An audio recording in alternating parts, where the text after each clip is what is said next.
subscribe the channel and press the bell icon for upcoming videos.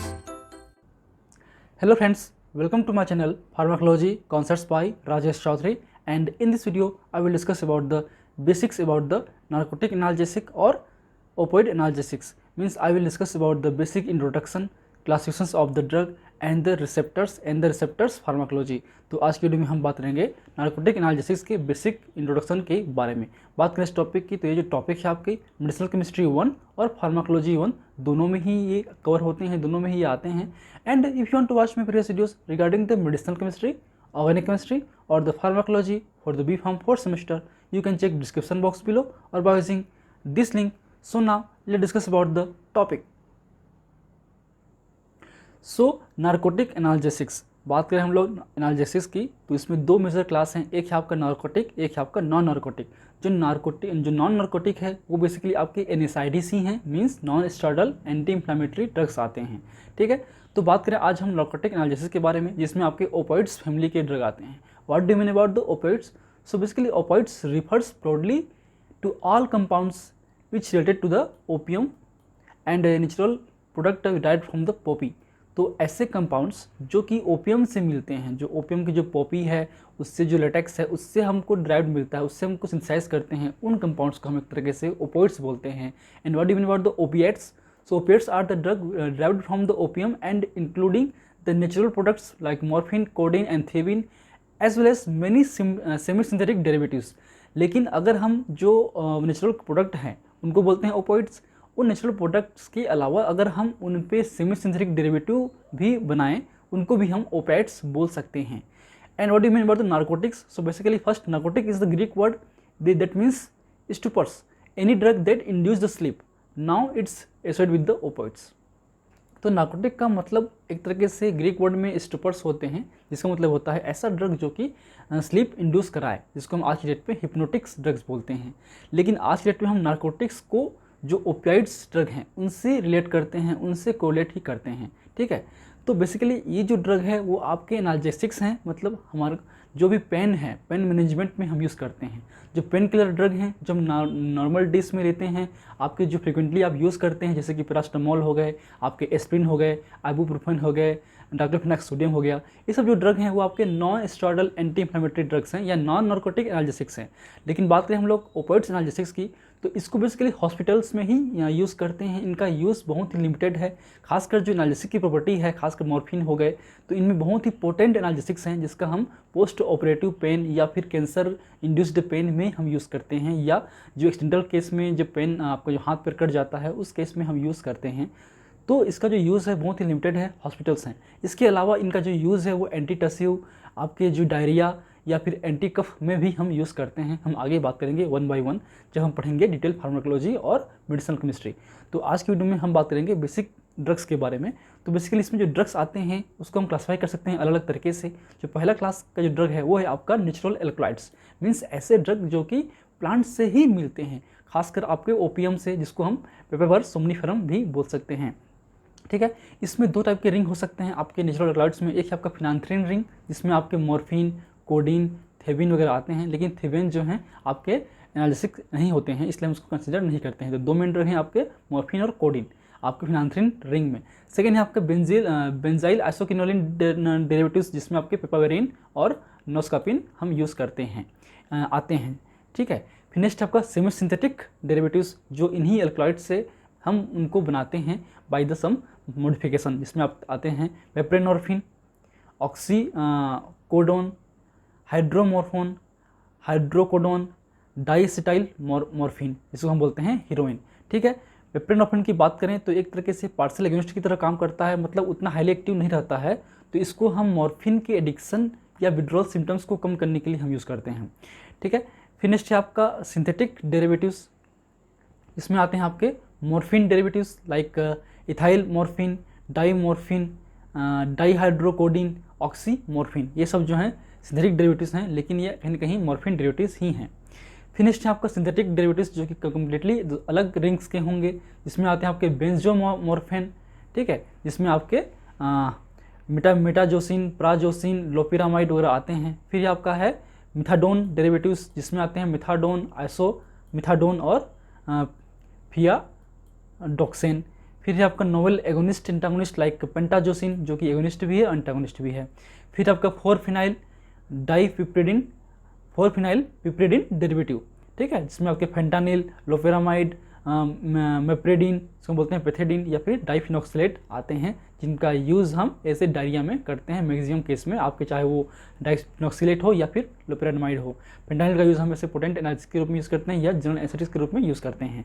तो ये आपके basic drugs हैं narcotic analgesics के, ठीक है, जो कि आपके केमिस्ट्री और इकोलॉजी दोनों के लिए इंपॉर्टेंट है। अब आते हैं हम लोग receptors and their basic pharmacology. तो बात करें ओपिएट रिसेप्टर्स की, तो first it is classified by the W.R. Martin and their coworkers in 1976। तो फर्स्ट जो है इसका जो क्लासिफिकेशन है आपके ओपिएट रिसेप्टर्स का, वो W.R. मार्टिन ने किया था 1976 पे, और उनके बेस पे जो हैं 3 टाइप के होते हैं आपके रिसेप्टर्स। पहला है आपका म्यू रिसेप्टर्स, सेकेंड है कापा, और थर्ड है आपका डेल्टा। इनके भी सब डिवीज़न होते हैं μ1 एंड μ2, या तो है कापा 1, कापा 2 एंड कापा 3, इसके होते हैं डेल्टा 1, डेल्टा 2। तो अब बात करें इनके बेसिक मोड ऑफ एक्शन की, पाथवेज की, तो ये सारे जो रिसेप्टर्स हैं, ओपिएट रिसेप्टर्स हैं, वो कहीं ना कहीं आपके जी प्रोटीन कपल्ड रिसेप्टर्स के थ्रू काम करते हैं, खासकर इसमें GIPCR के थ्रू काम करते हैं। मीन्स ये ultimately inhibit the action of cyclic AMP pathway. तो ये अल्टीमेटली आपके एनालिस साइक्लेस एंजाइम को इनहिबिट करते हैं। ऐसी एंजाइम इनहिबिट होने से जो ATP से साइक्लिक MP का प्रोडक्शन है वो कम होता है। साइक्लिक MP का प्रोडक्शन कम होने से cyclic MP dependent signalling pathways हैं वो अल्टीमेटली रिड्यूस होंगे। उसके अलावा जो कैल्शियम कंडक्शन है वो भी रिड्यूस होगा, पोटेशियम कंडक्शन है वो इन्हेंस हो सकता है।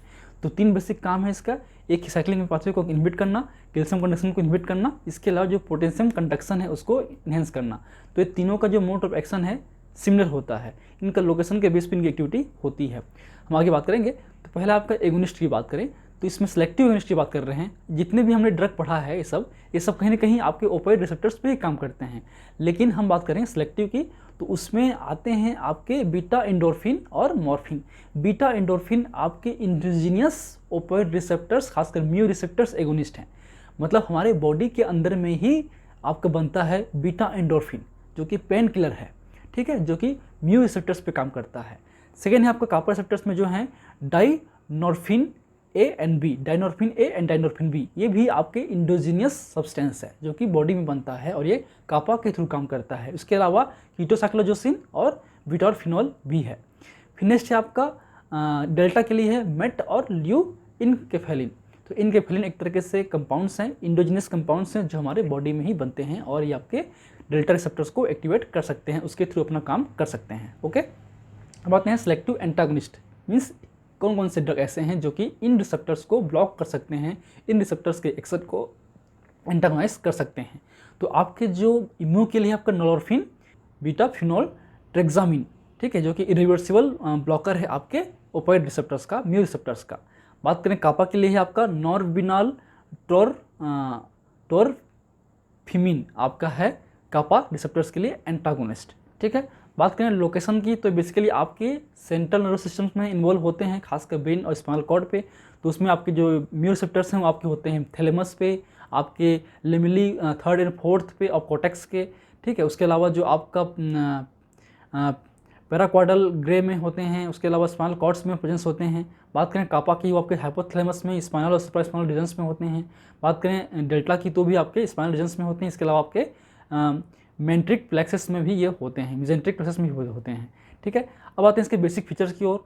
तो बेसिकली जो आपका म्यू रिसेप्टर्स हैं वो आपके मेनली एनाल्जेसिक्स एक्टिविटी के लिए रिस्पॉन्सिबल है and it will also cause the respiratory depression, sedation, euphoria and dependence, ठीक है। तो म्यू रिसेप्टर्स की वजह से ही मॉर्फिन डिपेंडेंस शो करता है।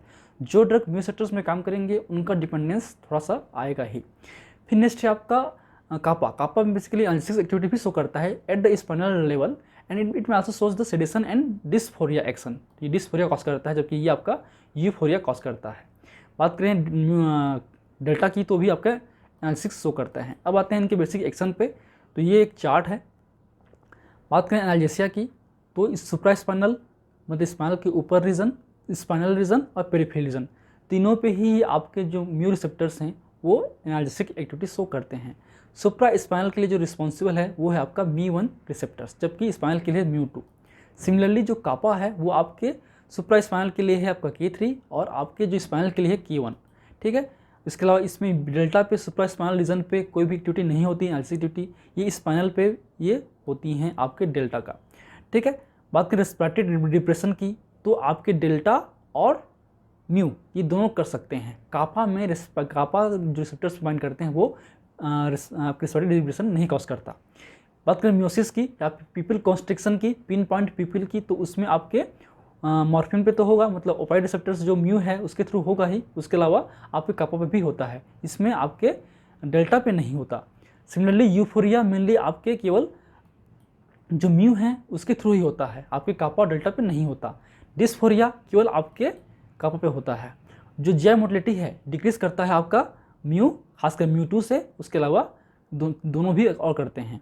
जो सेडिशन है वो आप कापा और म्यू के थ्रू होता है। जो डिपेंडेंस है वो केवल आपके म्यू के थ्रू होता है और डेल्टा के थ्रू होता है, कापा वाले ड्रग नहीं करते। तो ये बेसिक आपके रिसेप्टर्स का डिस्ट्रीब्यूशन है, उनके बेसिक एक्टिविटी है, डिफरेंसेस है। ये जो टॉपिक है आपके इकोलॉजी पॉइंट ऑफ व्यू से भी है और आपके medicinal chemistry point of view से भी है। मॉर्फिन या नार्कोटिक एनाल्जेसिक से फार्माकोलॉजी पॉइंट ऑफ व्यू से भी और केमिस्ट्री पॉइंट ऑफ व्यू से भी, दोनों से आपके जीपेट में क्वेश्चंस आते हैं। तो थोड़ा सा इसको डीप और ऑब्जेक्टिव बेस पढ़ने की कोशिश कीजिए। सो इसका जो नोट्स हैं तो हम नेक्स्ट क्लास में प्रोवाइड कर देंगे। अभी नोट्स पूरा बना नहीं है, पूरा बनने के बाद हम लोग नेक्स्ट क्लास में जब सार पढ़ेंगे उस क्लास में इसका नोट्स हम ऐड कर देंगे हमारे डिस्क्रिप्शन बॉक्स पे। So I hope you like my videos, and if you like my videos please press the like button, share with your friend, and any feedback please comment on the comment section that motivates me for the upcoming videos. And last, thank you, keep watching.